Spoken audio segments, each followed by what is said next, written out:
Constable SI కొలువు కొట్టాలంటే అంత ఈజీ కాదు.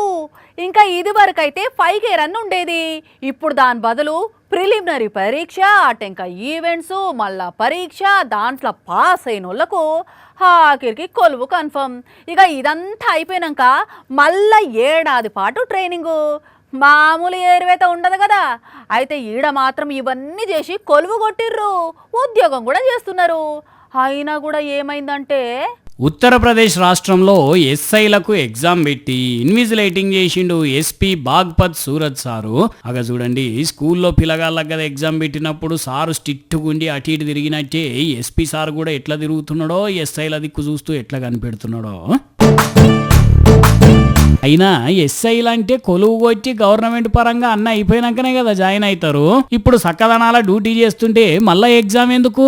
అసలు ఏం ప్రశ్నలు అడిగినరన్లా అంటే శాంతి భద్రతల దర్యాప్తు ఎట్లున్నది, ఏ విధంగా స్పందిస్తున్నారు, సైబర్ కేసులు వచ్చినప్పుడు ఏ విధంగా ముందుకు పోతున్నారు అని అడిగినరట. ఈ క్వశ్చన్లతో పాటు కొన్ని చట్టాల గురించి కూడా తెలుసుకునేటందుకు పరీక్ష పెట్టినరట. ఇక ఆఖరికి ఎగ్జామ్లో వచ్చిన మార్కుల ఆధారంగా ఎవరెవరు ఏ అంశాల మీద బలంగా ఉన్నారు, దేంట్లో బలహీనంగా ఉన్నారని ఒక నిర్ధారణకు వచ్చి అప్పుడు ట్రాన్స్ఫర్లు చేస్తారట. కానీ ఎస్పీ సార్ మాత్రం దేశంలో ఏ ఎస్పీ చేయని ఉపాయం చేసిండులే.